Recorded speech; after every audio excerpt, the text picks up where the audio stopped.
There's been so many things that's held us down, but now it looks like things are finally coming around. I know we've got a long, long way to go, and where we'll end up, I don't know. But we won't let nothing hold us back.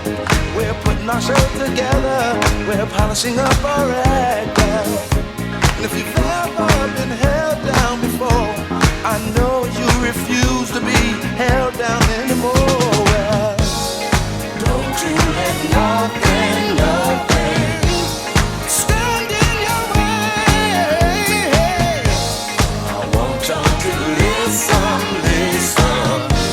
to every word I say, every word I say. Ain't no stopping us now. We're on the move. Ain't no stopping us now. We got the groove. Ain't no stopping us now. I know. Ain't no stopping us now. We got the groove. We got it. I know you know someone that has a negative vibe, and if you're trying to make it, they only push you aside. They really don't have nowhere to go. Ask them where they're going, they don't know. But we won't let nothing hold us back. We're gonna put our show together, gonna polish up our act. Well, and if you've ever been held down before, I know you refuse to be held down anymore. Well, don't you let nothing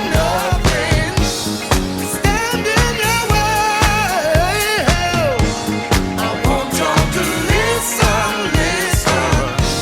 to every word I say, every word I say. No. We're moving, we're grooving.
CAJM has allowed my voice to be heard. I'm combined with individuals of like mind who have the same values and beliefs that I do, and together we work to make this justice ministry work for everyone.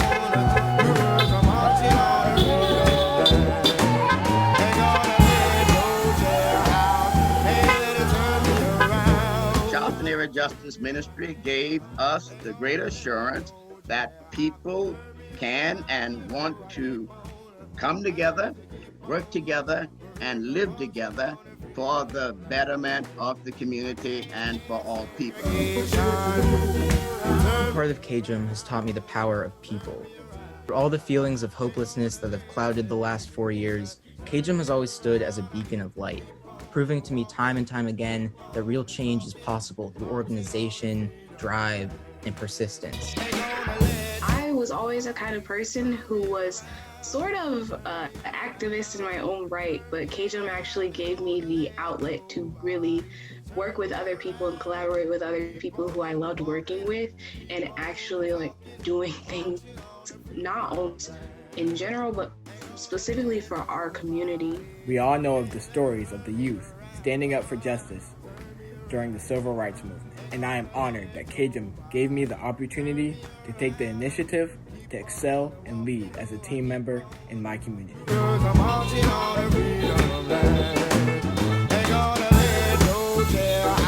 mutual care and the courage that's possible only when we come together.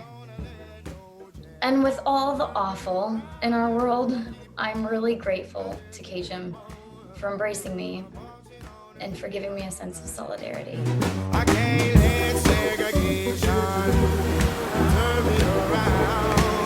Ain't gonna let segregation. What I've learned, and what I think we've all learned, is that people come together and rally around justice, not just talking about justice, but doing justice. When we hold the silence, we draw attention to the discomfort that all of us should feel about injustice. And when we do so with elected officials in the room, we are reminding them that they too should feel discomfort, and that because of their position, that discomfort should spark action.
Housing. So tell me what you want, what you really want. Education. I'll tell you what I want, what I really want. Healthcare. So tell me what you want, what you really want. Justice. I wanna really wanna zig a zig.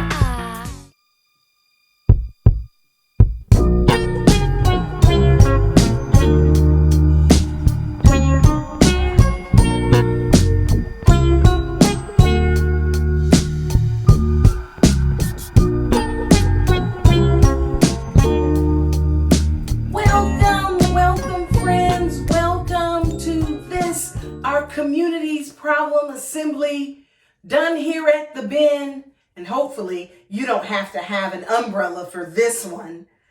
At any rate, we want to remind you that we are still practicing social distancing. Please wear your mask and stay 6 feet apart from one another. Listen to this video, and anytime you hear celebration, honk your horn, wave your hands out the window. But always be safe. We're so glad to have you present with us today. May today's activities be something that we will all celebrate later in 2021 at our celebration. But for now, let's get on with the agenda. Good evening, CAJM. We begin in prayer. Source of hope, there is so much that dispirits us. Help us to feel encouraged and emboldened by the progress we have seen just recently with our own eyes. A unanimous vote in North Charleston to undertake a substantive racial bias audit of its police department. The funding of an affordable housing trust fund on the ballot. We have come so far, and we know there is still further to go, but let our victories give us courage and stamina and hope. Source of unity, there is so much that divides us right now. But look at this. Beautiful, beloved community of every faith and every color and every background and every belief, joined together by one thing, the most powerful thing, the most precious thing, justice. Strengthen our connections to one another and make fruitful our pursuit. Source of progress. There have been many setbacks these past few years, but not with this group, not with this ministry. We have kept marching forward. Justice, justice you shall pursue. You call to us, and we have pursued doggedly, passionately. Tonight we gather to move forward even further, to raise up a new problem, to shed light on a new injustice, to bring the tension of a new lived experience to the surface so we can see it and we can name it in order that we can change it. Because God of change, we know that with the power you have invested in people, in us, we can do just that. Bless us in our coming together tonight as we hear the most challenging issues of injustice in our community, and bless us in our going out, that we may fulfill our mission, that we may fulfill your mission, and continue to make the community a more fair, equitable, and just place for all. Amen. Thank you, Reverend Armstrong, for welcoming us this evening, and to you, Rabbi Alexander, for opening our session in prayer. I am Brother Ed Bergeron from St. John Catholic Church in North Charleston and co-president of CAJM. Once again, welcome everyone to our 2020 Community Problems Assembly and CAJM's annual corporate meeting. The Charleston Area Justice Ministry, CAJM, is comprised of many different congregations and organizations, which in turn represent many different traditions. Each of us believe something different, but each of us shares a commitment to pursuing justice and finding in the things we share the strength that unity can bring. We vow to respect one another for the things we share and for the ways in which we are different. I hereby call this meeting to order. Yo, I'll tell you what I want, what I really, really want. Housing. So tell me what you want, what you really, really want. Education. I'll tell you what I want, what I really, really want. Healthcare. So tell me what you want, what you really, really want. Justice. I wanna really, really, really wanna zig a zig. Good evening. My name is Jax Ross, and I'm a team leader with the Unitarian Church in Charleston. This year's house meetings look different. Instead of being able to gather together in one another's homes, we instead gathered over the internet and hoped we could create a sense of community over Zoom. It was clear that even though we couldn't be in person, we treasured the time we spent with each other. Over the months of September and October, we held over 110 house meetings across the county with over 800 people participating. We also had the opportunity to work with our corporate sponsors at Carolina Waste and Recycling to host many house meetings with over 80 of their drivers. Our house meetings are the lifeblood of our work. Without an opportunity to share our stories with one another, we carry our burdens alone. Without an opportunity to voice our anger about community problems, that anger can turn to bitterness, and that bitterness to hopelessness. Without an opportunity to share what worries us, what keeps us awake at night, we miss out on opportunities to build relationships with those around us who share the same worries. Without an opportunity to come together in house meetings, we miss out on a chance to begin building power to tackle these serious problems. While hundreds of stories were told about a bunch of different topics, we focused tonight on 3 topics that have shared the most: healthcare, housing, and education. There's not a single person here tonight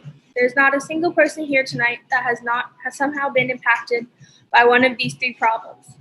Tonight you will get to hear some specific problems shared in those areas and then testimonies from people who have been directly impacted. Once you've listened, you will have the opportunity to cast your single individual vote for the problem area you would like our community to tackle together. Yo, I'll tell you what I want, what I really, really want. Housing. So tell me what you want, what you really, really want. Education. I'll tell you what I want, what I really, really want. Healthcare. So tell me what you want, what you really, really want. Justice. I wanna really, really, really wanna zig a zig. If you want. When I say the word home, what do you think of? Close your eyes for a second and think. What do you see in your mind's eye? What does it look like? Who's with you in your best memories? Now hold on to that feeling and open your eyes. For me, I feel warmth and love. I feel security.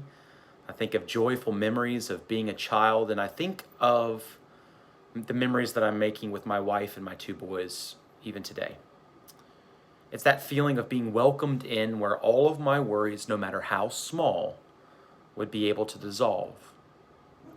But in Charleston, South Carolina, voted year after year as the best small city in the world, thousands of people can't say that they have a home. I believe that every single person deserves a place to call home, especially in this town and in the low country where we all reside. Rose said it so well this week in an email. She said, "The resiliency of the human spirit is both a blessing and a curse because we tend to roll with the punches. We normalize the unnormal because sometimes it's the only way we can survive." We cannot continue to normalize Charleston's housing crisis. In CAJM's listening process this year, we heard and read countless stories about how it's just too expensive to live here. We heard stories about people getting evicted in the middle of a pandemic. We heard stories of homelessness, of unsafe shelters, and gentrification. Charleston's housing crisis gets worse every single day. It's not just about buildings, it's about home. It's about gentrification that has pushed people out who have called this place home for generations. God's words are clear when Moses says to all the people in the Ten Commandments, "Thou shalt not steal." Well, it's happening right now. It's happening to the, quote, best small city in the world against black and brown and low-income people. That history repeats itself every day with evictions and homelessness and rising rents. The Holy Scriptures of all major faiths point to the value of human life. We are precious in the eyes of a loving God. If we hold to that truth, a safe, decent, accessible, and affordable home should be available for all citizens. Good evening, everybody. My name is Sandra Davis, and I'm what many of you might call a Binya because Charleston is home for me. This home of mine has changed so drastically over the years, and you don't have to look much further than the cost of housing in Charleston to know that's true. It's as simple as this. Folks used to be able to afford to live here, and now it's too expensive. Let me be more specific. The people who have called this place home for generations used to be able to afford to live here long before Charleston was a tourist destination. African Americans, working people, the Gullah Geechee people, we're all able to make a living here. And now, those people who have never called anywhere but Charleston home are getting pushed out. That's what gentrification is really about, getting pushed out. Gentrification is the destruction of communities, homes, and memories. I see that every day in my church, New Tabernacle Fourth Baptist. New Tabernacle is a historic, beautiful congregation in downtown Charleston. But similar to many of the African American churches on the peninsula, we are disappearing because we are being pushed out. As it got more expensive to live downtown, our congregation members moved farther away from our church. Our people got displaced, our community started to dwindle, and soon most of our members live outside the peninsula. We all used to walk to church. Once the community started gentrifying, it became harder to get to church because of the lack of parking. And you know they aren't giving New Tabernacle members free parking. Membership in our congregation has aged and dwindled, and it's likely we will continue to join the many African American churches that have disappeared from the Charleston Peninsula. But here's the thing, the powers at B won't even let us do what's right for the congregation. The physical space of New Tabernacle Fourth Baptist is a huge building, and it's just too huge a responsibility for the shrinking congregation. We wanted to sell it, but the neighborhood effectively blocked the sale. So my congregation was ravaged by gentrification and then prevented from selling our valuable downtown property to the very people that helped gentrify our neighborhood. So we are left with an older property surrounded by individuals who seem to care more about this building staying a historic church than they do about the individual that make up the church. When I was coming up, people took care of each other. You know your neighbors and your teachers, and everybody would see each other in church. Charleston's ongoing housing crisis hasn't just made it harder to pay the bills. It has completely destroyed a way of life that was sacred to many of the people who have a right to this land. We lift our stories with hope that justice will roll down.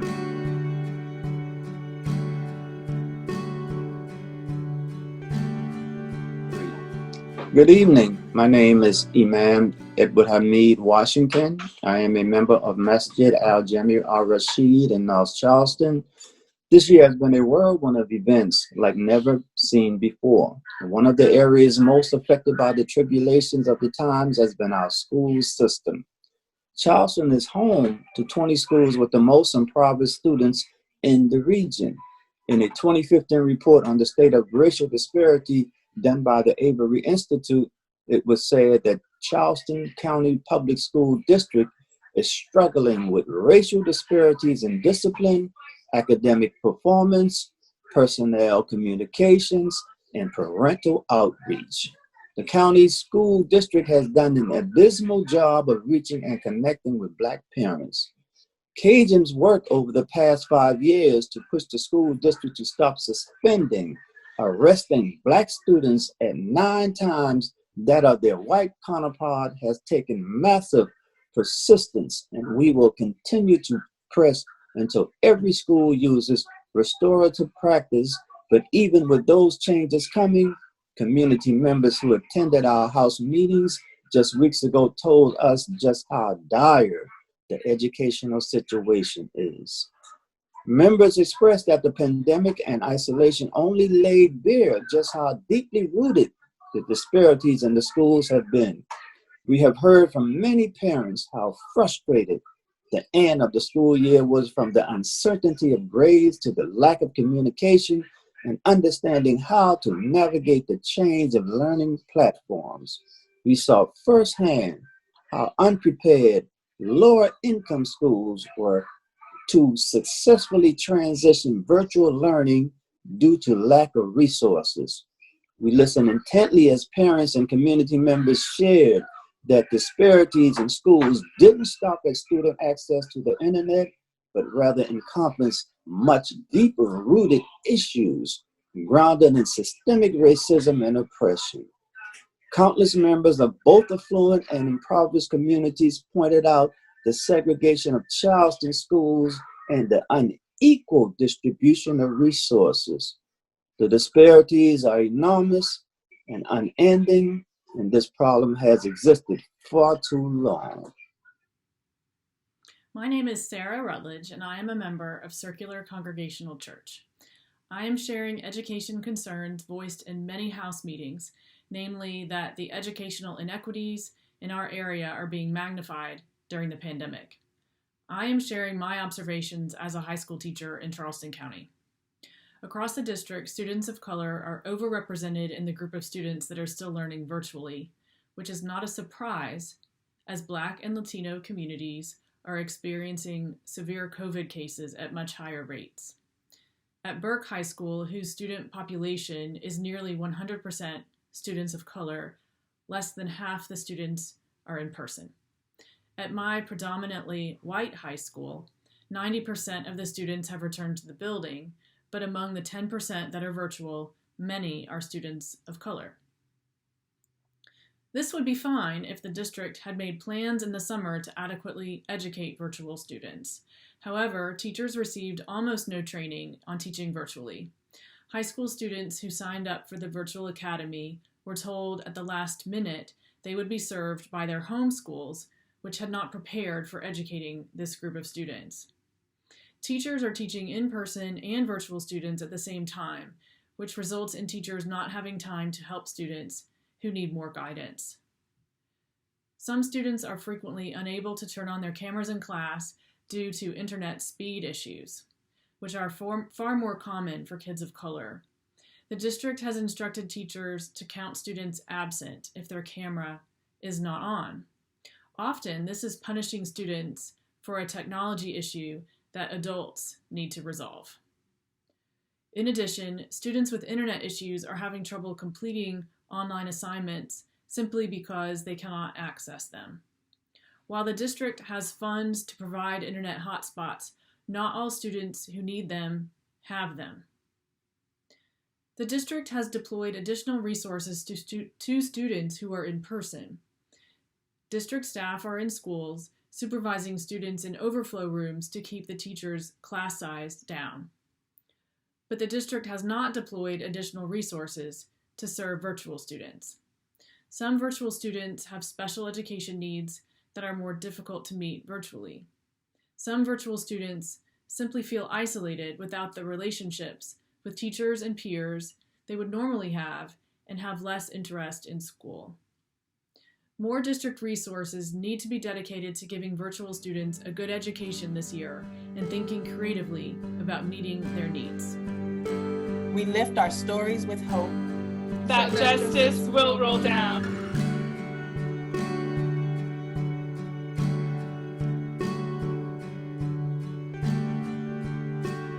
Maybe it comes as no surprise to you that healthcare was a major concern for many during our listening session this year, the year of a global pandemic that has actually killed tens of thousands of our neighbors. And many of the stories that we heard during our House meeting were tied to COVID-19. We are grieving the loss of our loved ones. We are living in the fear of getting the virus.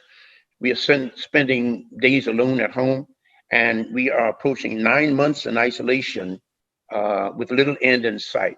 And many of us have shared the feelings of loneliness, of depression, and certainly despair. But this pandemic has simply brought out of the darkness into the light the disparities in our healthcare system. Underneath the fear of COVID-19, many of the healthcare problems that we heard were people who face having to make horrific choices that put their physical and mental health on the back burner. And so people, imagine you are a single mom, you have 3 kids, diabetes, You work full time. In order to pay the bills, you have to send your youngest to daycare, only to find that the cost of daycare is equal to the amount of your diabetic medication. And so you choose. You choose to put your kid in daycare. You choose to buy groceries so your kids will have something to eat. And you choose to pay the rent so they'll have a safe place to stay. But you don't address your mental and medical health because your health is on the back burner. Talking about people, imagine you live alone and you're aging, you are on the front end of having trouble keeping up with the house, and you start to get nervous about living alone just in case you have a fall or you get ill. And so you have a desire to move into a retirement community or an assisted living facility, only to discover that the cost there is twice as much as what you're paying for your mortgage. And so now that you want a fixed income, you choose. You choose to stay in your home, thankful that you can take care of yourself for the time being, but worried about what will happen in the years to come. Talking about people, imagine you're a parent, your child has asthma, you work to pay the bill, your child is an elementary school student and therefore can't stay at home for virtual learning. And so you choose. You choose to send them back to in-class learning. The school can't make a commitment to enforce social distancing, and so you worry. You worry every day whether your child is going to get COVID-19 and the worst that could happen. I don't know about you, but I don't want to live in a community where people have to make these life and death choices every day. I don't know about you, but I don't want to live in a community where people are striving or making profits off of people's illness rather than their healing. And I don't want to live in a community where there is this glorifying of people who have, quote, beaten the illness physically and mentally, and yet failing to make sure that everyone in the community have access to resource and the promotion of good health. I don't know about you, but I'm beginning to feel that you feel the way I feel. Thanks for listening. Hello, my name is Catherine Cullinan, and I'm a member of Circular Congregational Church. During elementary school, my youngest daughter was diagnosed with obsessive compulsive disorder, ADHD, and Tourette syndrome. In middle school, she experienced severe bullying, which led to depression and self-harm through cutting. By the time she entered a large local high school, she was brimming with anxiety. She had panic attacks, trouble making new friends, and often refused to go to school. By her sophomore year, she'd become even more withdrawn and ended up in the hospital because of self-harming. My once bright, funny, curious child started skipping school and failing classes. When I learned she was sneaking out with friends nightly after I went to sleep and then coming home drunk and high before I woke up, I knew I was in over my head, and I started asking for help from everyone I knew. I called psychiatrists, pediatricians, friends, and friends of friends, asking for guidance. I called at least a dozen rehab centers specializing in youth substance abuse, and none were affordable or accepted our insurance. My daughter needed the kind of help she could only get in inpatient rehab, but I worked for a church, and my child's father was a public school teacher. Every call I made to learn about another solution that I could not afford left me asking, am I just supposed to let my daughter die? I started calling parents of the kids my daughter spent her time with to ask what they were doing, and many were facing the same problems. One parent told me she had hired an interventionist who advised her, researched options covered by insurance, and advocated on their behalf. By this time, I was exhausted, overwhelmed, and desperate to get help for my child.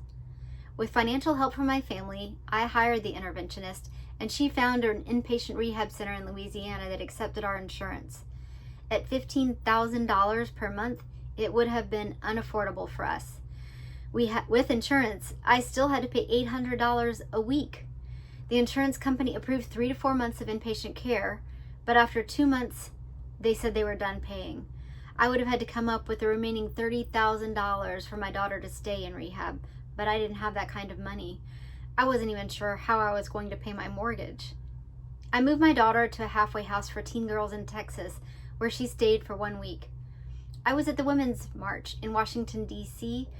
when I learned my daughter had run away, was using heroin, and was living on the streets, homeless in Houston, Texas. With help from the interventionist and youth recovery advocates in Houston, we found my daughter and we got her to a safe place. I was surprised to learn that Houston has incredible resources for youth in recovery. We were able to find housing that would accept a minor, and then my daughter was able to attend a sober high school and an after-school youth recovery program. It was extremely difficult to have her halfway across the country, but Houston has many more resources than Charleston for youth with substance abuse problems. Today, my daughter is alive and doing pretty well back here in Charleston, but she still has not received the care that she really needs because our local resources for youth in recovery are limited, and the resources that exist are not within our reach. We don't have the kind of money we need to access them, and insurance doesn't cover them. Our country's healthcare system has one message that rings painfully loud and clear: that the children of the working class and the poor are expendable. We lift our stories with hope that justice will roll down.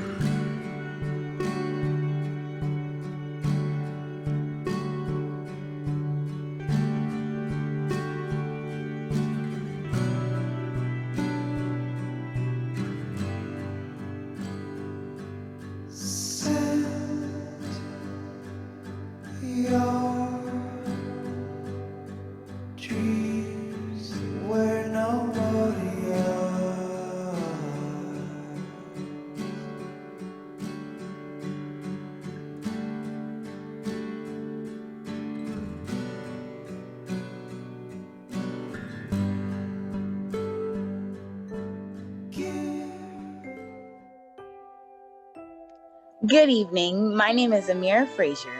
Many of you might have tried to attend our celebration back in August when we got rained out. We had some exciting news to share with you, but Mother Nature had other plans. 2020 has been challenging in many ways, but in CAJM, we've managed to keep winning our campaigns and even grow our justice ministry. I'm so excited to share with you our newest covenanted congregations with CAJM. Every single congregation in CAJM is so vitally important to our work, and we know that in order to keep winning big, we have to keep getting more powerful. You are why CAJM has power. Point at yourself and say out loud, I am a network member, and I am why CAJM has power. Network members are the backbone of our justice ministry. At the Nehemiah Action a couple years ago, my pastor, Reverend Rivers, called network members the ground crew of our ministry. In aviation, the ground crew is responsible for making sure the aircraft is serviced. I'm talking about the technicians, ramp agents, and flight dispatchers that work to make sure the plane you're about to get on is all set to take off. You don't want to be on an airplane that doesn't have a great ground crew making sure things are happening. And without a ground crew, your plane will never get off the runway. Similarly, you don't want to be in a justice ministry that doesn't have network members that are making things happen. Because the fact of the matter is, network members are the people who make things happen in CAJM. We're the ones who show up to hold our officials accountable. We invest financially. We bring 3 guests with us to the Nehemiah Action. We do research. We vote on the problems to address, and on and on. The fact of the matter is, network members, everybody here tonight, are the most important people in this organization. It's also because of you all that we are able to get closer to being completely member funded. We are very selective about who invests financially in our work. We don't take federal funding or government funding of any kind. We're very selective about which grants we apply for. We have a limit on how much our corporate investors can invest. We do all these things because we want our members, that is everybody here tonight, calling the shots. That's why we have a goal of every single network member investing something in the organization. So one day we are completely locally funded. As of October 14th, we've raised $129,000 of our 2020 congregational investment drive goal of $155,000. If you haven't invested this year so far, or you've only invested a portion of your commitment, I'm calling on you to do so tonight. My family and I have personally invested $1,500, and we are still working towards getting all that in. In a few minutes, Reverend Shoemaker is going to walk us through how to vote tonight. He's also going to walk you through the different questions you're going to get about investing. If you do choose to invest tonight, here are some ways you can invest. Via our Cash App at #DoJustice, you'll see the name of our treasurer, Luan Rosenweig, or via Givelify on our website. You can also invest by sending in a check to the address you see on the screen. I'll say it again. Each of you is vital to the success of our ministry. It's because of you, each and every one of you, that we're able to win powerful victories in Charleston. It's because of you that day by day, we move Charleston closer and closer to a city of God, where justice flows like a river. Thank you. Yo, I'll tell you what I want, what I really, really want. Housing. So tell me what you want, what you really, really want. Education. I'll tell you what I want, what I really, really want. Healthcare. So tell me what you want, what you really, really want. Justice. I wanna really, really, really wanna zig a zig. Ah. Good evening, friends. My name is Jeremy Rutledge, and I am pastor at Circular Congregational Church. In the past 8.5 years of our work together as a justice ministry, we've covered some serious ground, from adding preschool slots to a question on this year's ballot for affordable housing that could raise $8 million a year for housing for working families. Every year, when we choose a new problem to work on, we look for partnerships, allies in the community who share the same values we do, or who have been working to tackle the same problems. We've had many organizations come alongside our work: the Legal Defense Fund, the Carolina Youth Action Project, Black Lives Matter, LAMC, Metanoia, and the ACLU, just to name a few. When we've extended the invitation to join our work, local and national organizations have responded in support. Now, we are still inviting others to partner with us, and we are also now being invited to join a coalition of organizations in their work. The People's Budget Coalition is a group of organizations supported by the ACLU that is working to reimagine and redefine public safety in our community. You can see the current groups that make up this coalition on your screen. To quote a recent editorial in the city paper by the coalition, quote, "Charleston's current definition of public safety results in more than just a waste of our city's resources. It also perpetuates the harms created by Charleston's racist and exploitative history. Black people are now more likely to lack housing, transportation, a living wage, quality public education, comprehensive health care, healthy foods, clean air and water, and affordable credit, to name just a few things. And while Black people face the brunt of these injustices, brown, indigenous, and poor white people are also harmed. The Charleston People's Budget Coalition represents a broad intersection of organizations and community leaders imagining this future. We work in multiple spaces, including transportation, living wage, racial and environmental justice, housing, and education. Collectively, we ask our city leaders to join us in rethinking public safety," end quote. At CAJM, we have not joined a coalition like this before, mainly because we are a grassroots organization and only work on the problems that all of us vote on together at the Community Problems Assembly. But this time is different, because the work that the coalition is doing lines up with the problems that we have already voted on to tackle through CAJM. The coalition is calling for a new budget that reallocates funds toward public safety solutions that work, and they want CAJM to be a part of the conversation. In our justice ministry, we believe that budgets are moral documents. They show our community's values, and so we've always scrutinized city and county budgets. When we brought forward a solution, we've always brought forward suggestions on where monies could be reallocated. our executive board believes that we should join this coalition so that CAJM can have a voice in the important conversations and decisions that the people's budget will be making moving forward. But to remain true to our grassroots nature, they wanted this assembly, that's all of us, to vote on making the final decision.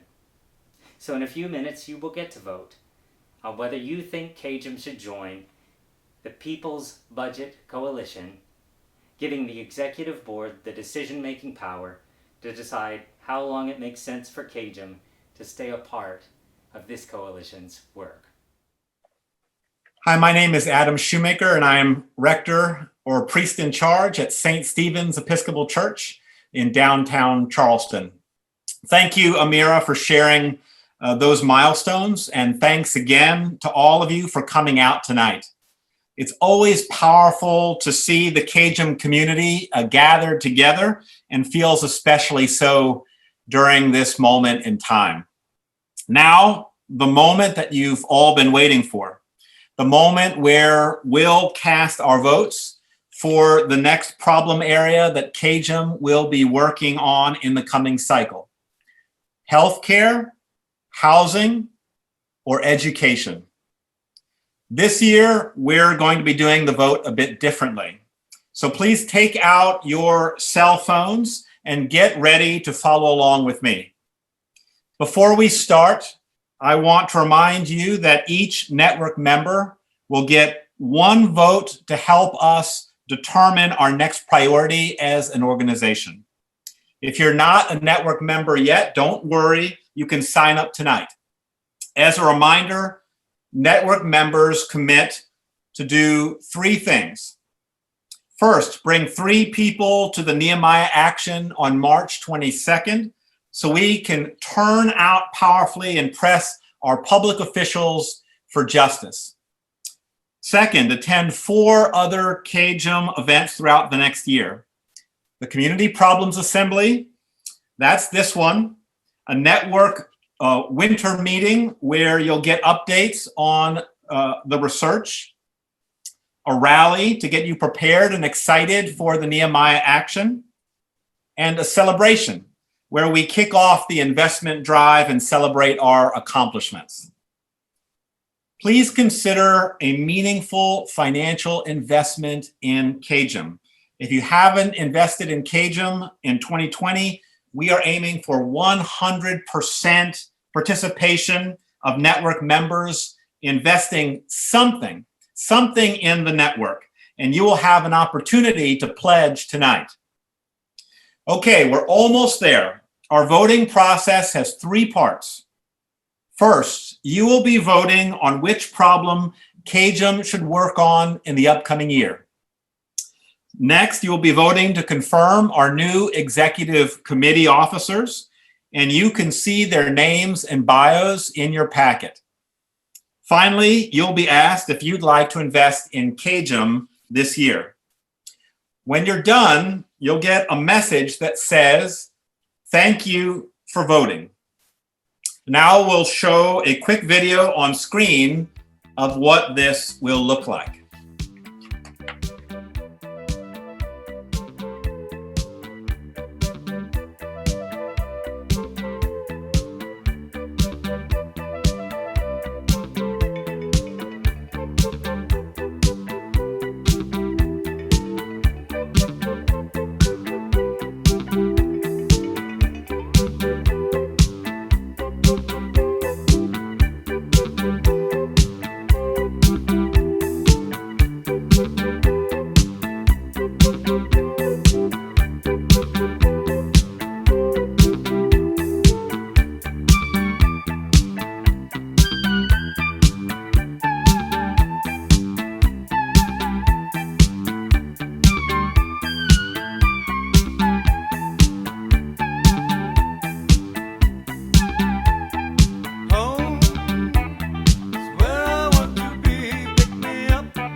Okay, I hope you all have your phones out because it's time to vote.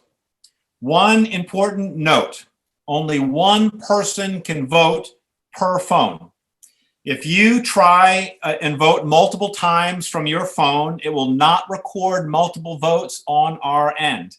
If you cannot text, or if you do not have one phone per network member, please sit tight for alternate instructions. To start, please text the word vote to 415-212-9757. If you're not a network member, you will have an opportunity to sign up through the texting tool. Now your phone will walk you through the rest of the questions. If you cannot text, we have several volunteers recording votes via phone. Please use your phone to call one of the following numbers that you see on the screen. If you get a busy signal, please be patient and try again in a few moments. Hey, what's up now? Brother, what's up? This is a big party, man. Yeah, I can dig it. Solid. Right on. Hey, man, what's your name?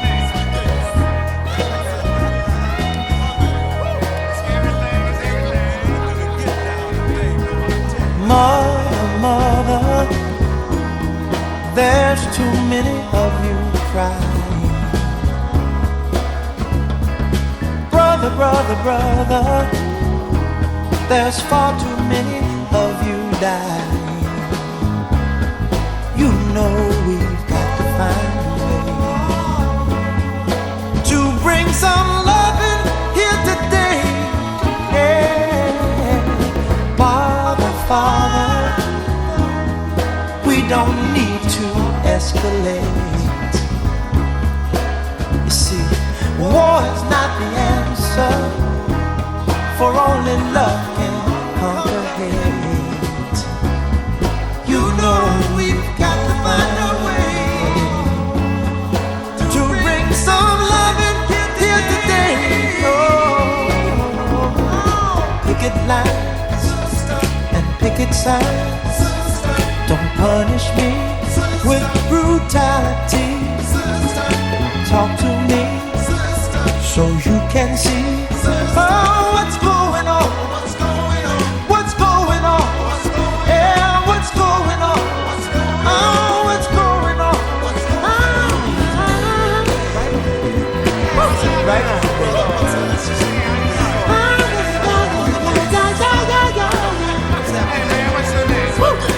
Right on. Right on. Right on.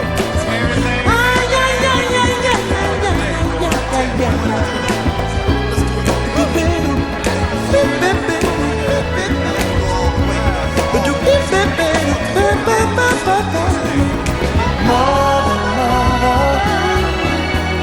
everybody thinks we're at home.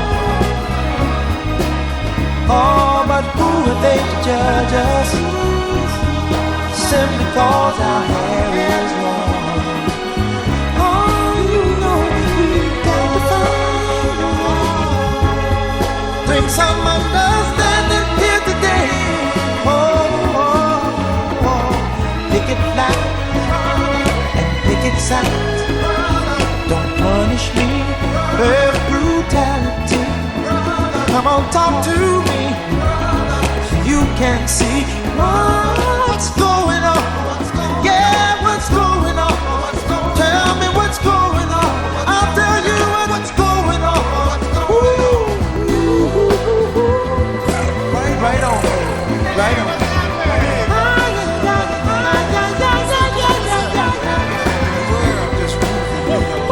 Right on.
It's been a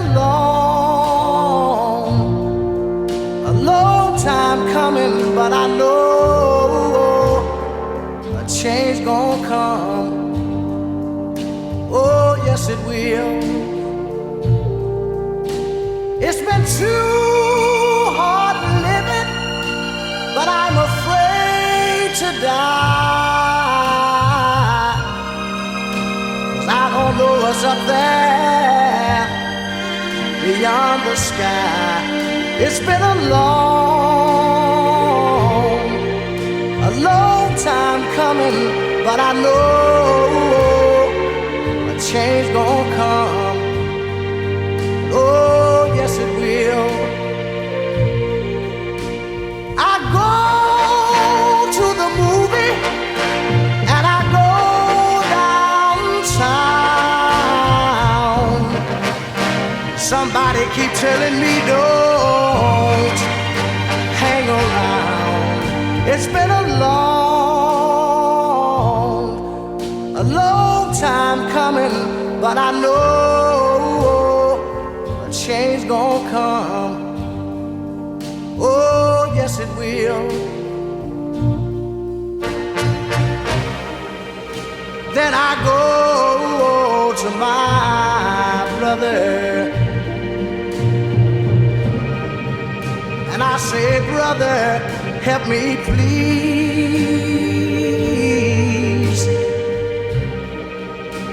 But he winds up knocking me back down on my knees. Lord, there've been times that I thought I could last for long, but now I think I'm able to carry on. It's been a long time coming, but I know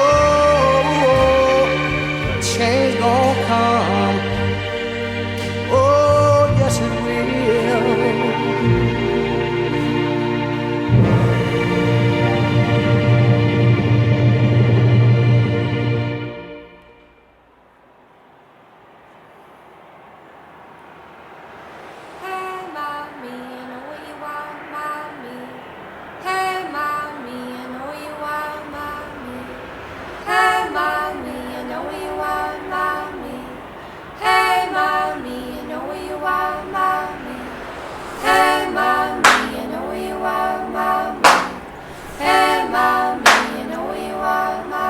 She rockin' so fast, she rockin' so fast, she rockin' so fast. Oh, lady, she don't know how she goes. She rockin' so fast, she rockin' so fast, she rockin' like a babe. Her image it lasts, and I know she floats so long as she goes. She owns the eyes as she flies right through the sound, moving her body all around town. Hey, mommy, hey, mommy, I know where you are. I know where you are, I know what you want. Sooner or later the dudes at bodegas will hold their lips and own this shit, coming to terms on a shivery tip. But I hear her, she don't know the gravity she holds as she pulls on the eyeballs of all the kids standing tall. Hey, mommy, I know where you are, mommy. Hey, mommy, I know where you are, mommy. Hey, mommy. She rockin' so fast, she rockin' so fast, she rockin' so fast. Thanks everyone for voting. Our staff are working hard to calculate the results and will announce them momentarily. Good evening. My name is Reverend Cecilia Armstrong, Associate Pastor at St. James Presbyterian Church on the lovely James Island. I'd like to first thank our nominating committee for the strong slate of candidates you have prepared for us for the 2021 Executive Board. Thank you to Brother Ed Bergeron, Deborah Agbertabi, Mary Neal Burkaw, and Adrian Holt. Now, before we get into that list, let me also thank those executive board members and board of director members that served this past year. If you happen to see these individuals, give them an air high five and thank them for the leadership they provided during a very difficult year. While many nonprofits are cutting staff and talking about potentially closing their doors, CAJM has maintained its solid footing thanks to all of you and to our executive board and board of directors.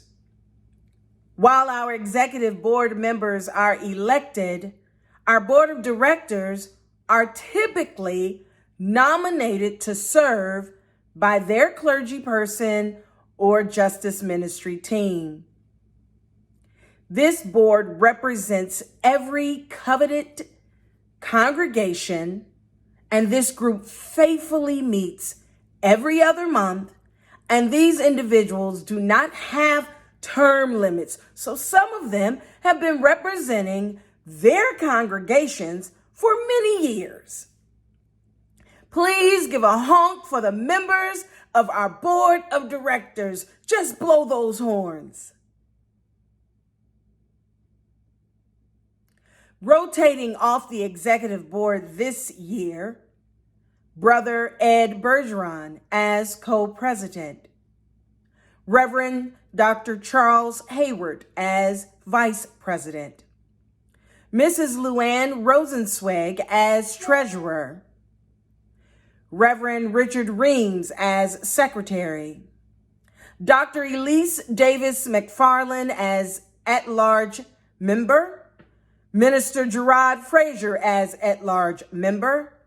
And Miss Ann Birdseye as at-large member. Let's give this group a round of honks and claps for their leadership in 2020. Now, taking their place will be the following CAJM leaders. Mrs. Luann Rosenzweig of KKBE as co-president. Dr. Elise Davis McFarland of Morris Street Baptist as vice president. Mr. Jesse Wilson of Lutheran Church of the Redeemer as treasurer. Mr. Richard Pasca of St. Patrick Catholic as secretary. Imam Edward Washington of the Al Jamir Ar-Rashad as an at-large member. Reverend Dr. Byron Benton of Mount Moriah Missionary Baptist as an at-large member. And Mrs. David Hugie of Blessed Sacrament for a second term as an at-large member. Dr. Matthew Kressler of the Unitarian Church in Charleston as an at-large member. Miss Ann Birdseye of Circular Congregational Church on the nominating committee. Dr. Blakely Adair of First Scots Presbyterian Church on the nominating committee, and Carlette Geddes of Edisto Presbyterian Church on the nominating committee. Friends, the votes are in from your text to vote, and we will make sure the minutes reflect the number of votes.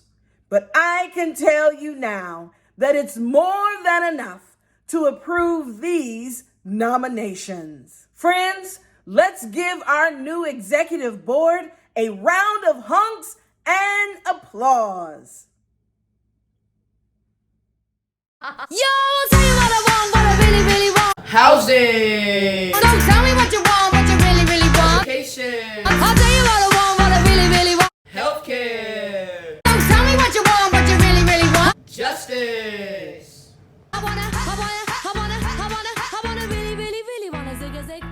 Good evening. I'm Richard Reams, pastor of North Charleston United Methodist Church here in Park Circle. Back in 2015, long before this shift that we were witnessing in our country, awakening this deep need for racial justice, the network members of the Charleston Area Justice Ministry, the very backbone of this organization, they did what none of our sister organizations had dared to do. Right? We voted to address the problem of racial bias in police practices. Fast forward 5 years, and here we are with a completed audit from the city of Charleston and a recent unanimous vote by the North Charleston City Council to hire CNA to conduct the audit and to help implement the audit recommendations. We've come a long way, and we should celebrate that. We've come a long way, but that does not mean there is not still work to do. Right? We've come a long way, but there is still work to be done. Charleston has not implemented all of the recommendations, and North Charleston is going to need help engaging the community in this audit process. We are committed. We are committed to see this through in both cities so that every policy and practice used by our police departments are fair and just, that they ensure a safer community for all people. All people. So joining us by video tonight are both Chief Luther Reynolds of the Charleston Police Department and Chief Reggie Burgess of the North Charleston Police Department. Chief Reynolds will give us an update on their audit implementation, and Chief Burgess will share his support of the racial bias audit getting underway in North Charleston. Hi, I'm Reggie Burgess, Chief of Police for the City of North Charleston. The Mayor and City Council has approved an audit that's going to be performed by the CNA Corporation. The Police Department are in full support of this audit, and we believe that it demonstrates the true essence of transparency. The audit will be actually done in 8 months, and whatever the audit states, we as an agency will work with CNA to implement any improvements. We feel at the Police Department that we're doing an awesome job with our community, and we believe in that. So if there are some things that we need to work on to improve our relations, we will do that. If there are things that we're doing good now and we can be better at those things, then we will do that also. So City of North Charleston Police Department are in full support with the racial audit. Good afternoon, my brothers and sisters in CAJM. I'm so excited to greet you and address your assembly today to talk briefly about our audit in the City of Charleston Police Department. You see that in 2020 we really have had a lot of challenges with COVID. On May 30th we had a riot here. We haven't had one of those in over 100 years. We had many protests, civil unrest, and we've also had violent crime increases and other challenges with trust and of course race and community engagement and collaboration. So thankful for your partnership and for this engagement. So as you look at this picture, you'll see my team and my two deputy chiefs, and the reason why I like this picture is it focuses on diversity, which we have really done a lot of good work in hiring, recruiting, promotions, and other areas in our department. We have two new positions. We have a Director of Research and Procedural Justice, which has been filled, which is focused on the audit and evidence-based practices. And we have a Compliance Manager, who is focused on accountability, staff inspections, and policy review. We have a 5-year strategic plan, which has been developed with the College of Charleston and others, and we have a monthly command meeting where we focus on our strategies with the strategic plan and the audit. We have an outreach progress that's really making a lot of strides with the Community-Oriented Policing Division, which in 2020 we've added the Traffic Division and the Recruiting Office. We also have a lot of good progress that's been made on our Citizens Police Advisory Council. We have regular meetings. It's full in terms of membership. We've added new members, and we have new subcommittees that's been formed, which include the review of traffic stops and the department's communication strategies and our policies. We also have changed our officers to a permanent shift, which was no small thing, so that you have the same officers working at the same time in the same communities. And what you see in front of you now is key policy updates. The traffic unit, use of force investigation, standardization, body-worn policy audit and process for review, establishing a statement for the sanctity of life in our use of force policy, our internal affairs policy, which ensures clarity on the complaint process and the investigative process, a disciplinary matrix, and some other key updates that are associated with the audit. For our use of force reporting, we have greater clarity in our policy, our training, and our monthly audits to randomly inspect for coding and other issues for our data collection, and our complaint management has improved significantly, and we receive complaints in many ways, and we encourage complaints in person, via phone, via mail, via email. And as a result, our numbers of complaints have increased significantly, and any minor complaint is codified, investigated, and the complainant is contacted for a follow-up. And I just want to say thank you to CAJM as I end my comments for your support, for your advocacy. We stand for justice, we stand for transparency and accountability. We are embracing this audit, we're embracing the idea of reform, we're embracing the idea of being the best that we can possibly be while serving our communities effectively and keeping our communities safe as possible. God bless and have a great assembly. Hello, my name is Claire Curtis and I'm one of the co-chairs with Claudette Hart of CAJM's Housing Steering Committee and a member of KKBE, the Reform Synagogue downtown. I'm very happy to be here with you all tonight, even though things are looking a little bit different. 2020 has thrown us many curveballs, but it has not been a year of only bad news because we, CAJM, won big in our ongoing housing campaign this year, and it's all thanks to the persistence of people like you. 3 years ago, we started pushing for an affordable housing trust fund because of the stories shared in so many House meetings. We heard, as we still do, that people cannot afford to live in Charleston. We heard about people staying on housing wait lists for years. We heard about graduates moving back in with their parents. We heard about evictions, about families cramming into one small house together. We were enraged, we were heartbroken, and we knew we had to take action. Housing is a big, complicated issue, and there is no one silver bullet when it comes to solving housing insecurity. But affordable housing trust funds are proven to help communities start. There are currently 780 of these funds across the country that generate millions of dollars towards more accessible housing, and Charleston County is finally on its way to having a fund of its own. After 3 years of pushing, of strategizing, of pivoting, and of pushing some more, we got a referendum on this year's ballot that once passed will fund the creation of the Low Country Housing Fund. Finally, a tangible step to intervene in a housing crisis that should have been addressed years ago. For all Charleston County voters, if you have not voted yet, it is incredibly important that you vote yes on both housing questions. I want to ease the nerves of those of you who are concerned about the future of this money. If there is one thing CAJM does well, it's hold people accountable. We aren't going anywhere, and we're not going to let this fund do anything other than what it is supposed to do. We will make sure that the Low Country Housing Fund benefits the people in our community who are most impacted by housing injustice. The South Carolina state law, called the Measure Act, will help ensure that money goes toward people earning 80% or less of the area median income. This fund is for the generations of people who have called this land home only to be forced off of it. This fund is for working families who still cannot afford their rent. This fund is for our children who are forced to move schools every month because their parents cannot afford to stay where they are. This fund is for those who want to live in diverse neighborhoods. It is for all of us, and it represents our collective decision to say enough is enough. The Low Country Housing Fund is long, long overdue, not simply because every day we struggle to keep a safe and affordable roof over our heads, but because Charleston has a history of housing injustice that we must not keep repeating. Vote yes on both housing questions. Thank you.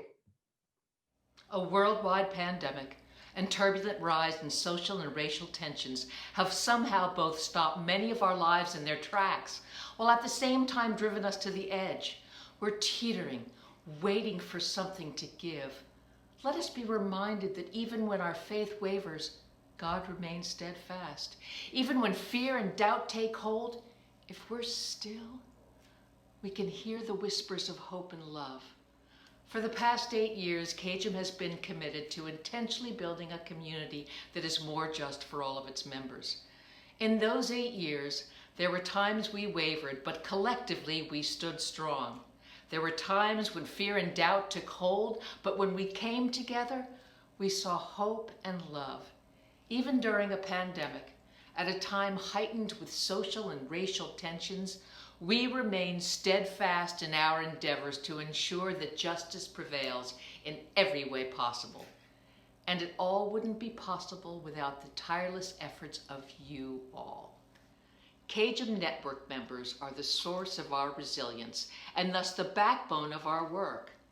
Simply put, none of what we have accomplished would be possible without you.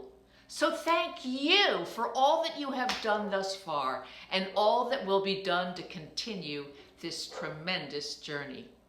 In your emailed agendas, you have important incoming CAJM dates. Please mark them on your calendars. The very next time we will gather virtually will be for our research kickoff on Monday, November 16th. The research portion of our process is incredibly important and eye-opening. Come to this training and get more involved. Please, please, please also mark the dates of the rally on March 1, the Nehemiah Action on March 22, and the celebration on May 18th. Tonight, you have heard updates on our current issues. You have heard from fellow community members who are affected by the three of the most pressing community problems. Your vote tonight and your actions in the coming weeks and months to research and build the people power necessary to tackle and address problems shows our community that no one is free until all of us are free. The votes are being tallied. CAJM's 2021 community problem that we will tackle together to be announced. Be prepared for action. Drum roll, please.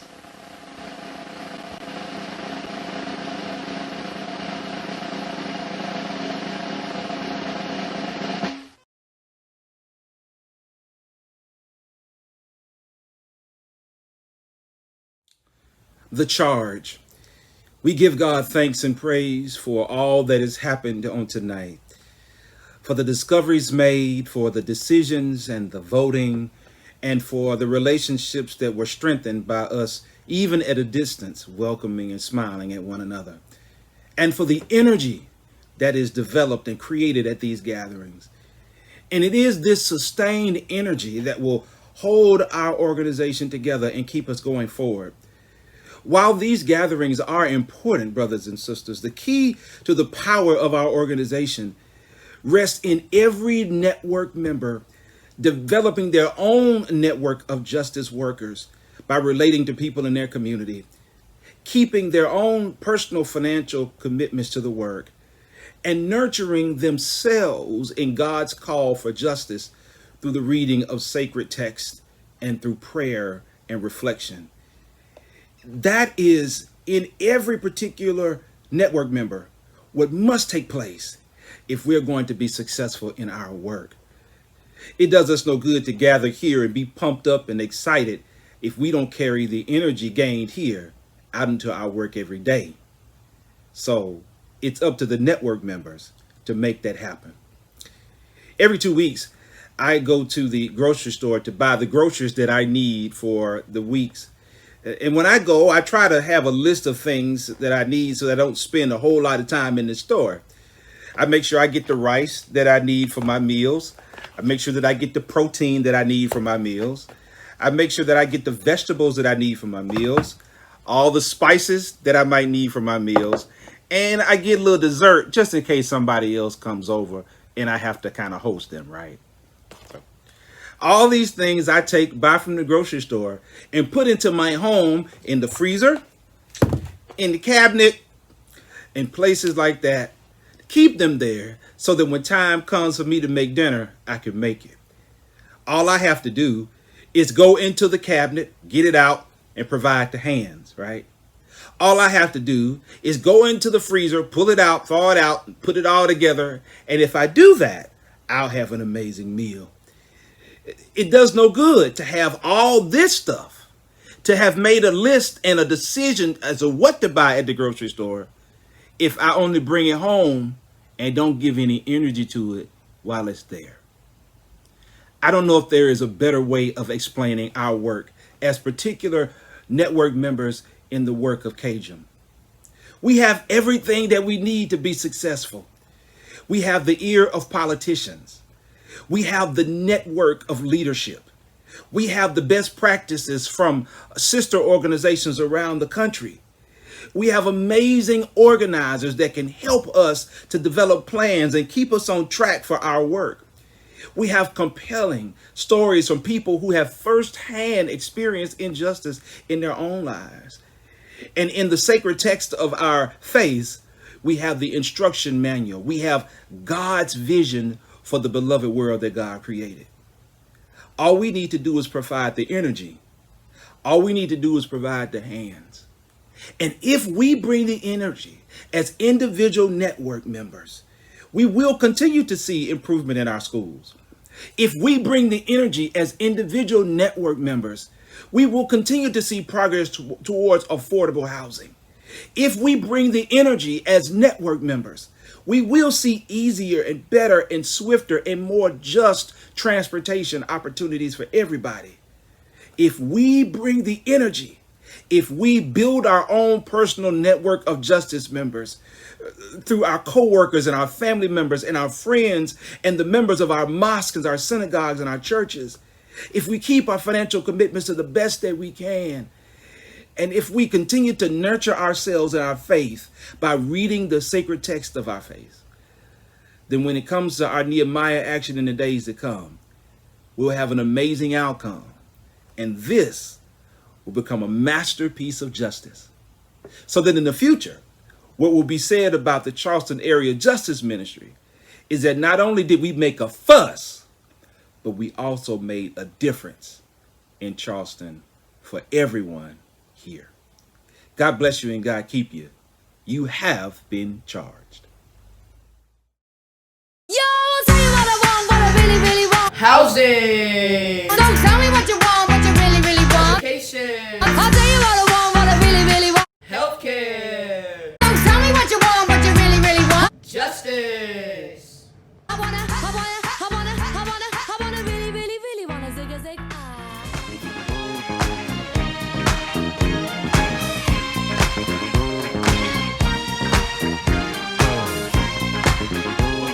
We're gonna have a lot of good bloopers from this recording. If you had this was on any bloopers without my permission. That's gonna be in the bloopers. That's Me. blooper. I had to put a low spirit in it, low energy. Yeah. This is so much pressure. Pressure. Yeah. I don't know how to use Zoom. We might be here a while. I'm sorry. Whenever you're ready. Oh, good evening, everybody. My name is Sandra Davis, and now what many of you might call abaya is no. Stop that. It's binya. You guys are so dumb. Somebody put the camera on Rose so we can get some bloopers of her. Jeez. Mrs. Luann Rosenzweig. Treasurer Luann Rosenweig. Luann Rosenweig from Luann Rosenzweig from Luann Rosenweig. What is it? What is it? My name is Luann Rosenzweig.